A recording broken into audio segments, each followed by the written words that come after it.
Naam, asante sana watu wa Mungu popote mlipo.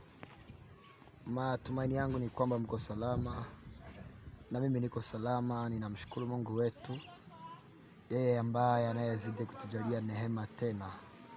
Katika siku ya leo ninahitaji niombe Mungu pamoja nawe. Ninakushukuru Mungu aliye hai, Baba wa utukufu, Baba wa milele.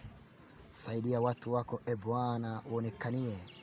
Achilia mkono wako wenye nguvu, mkono wako wenye uweza, upate Bwana kuwafunika katika siku ya leo. Roho Mtakatifu, simama tena na kuwa upande wao, ukawafunike katika miali ya moto.